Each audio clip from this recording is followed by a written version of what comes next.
My sternum is now further behind the ball than where it was initially. Okay, now as a consequence of that, the ball is further in front of my center of mass. Okay, a lot of the time we relate ball position relative to our feet, but if the width of our feet changes, it becomes very hard to relate it to our feet. So a lot of the time I try and relate it to my sternum and where that sternum is placed at different points on the golf swing, where my center of mass is. So I've moved that golf ball further forward. Now what that's effectively going to do is, one, because the golf ball is going to be impacted later in the swing relative to where my center of mass is from where I was before, the club face is going to close down more. Okay?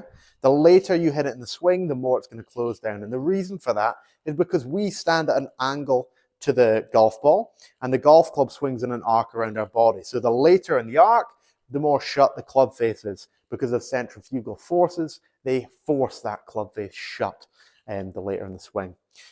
So we move it forward, the club face is going to be more shut, the ball is going to go more left. Now equally, something else is going to happen.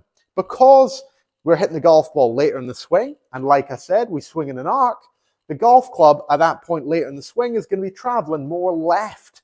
Now that's going to make the path of the club also more left. Now this can, depending on your release pattern, actually make it curve more left to right, or it can make it curve, start further left and curve more left. It depends on how you release the club, which is very unique to you.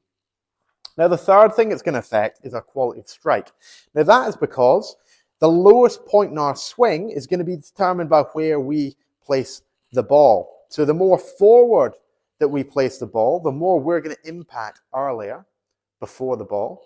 The further back we place the ball, the more we're going to impact after the ball. Now, if you change ball position in isolation, the point at which you impact the ground is going to change. Your swing might not have changed. So if we move it forward, we're going to hit the ground earlier. The golf club's going to be traveling more upward. So your angle of attack is going to shallow out. You'll find you won't hit as down on it.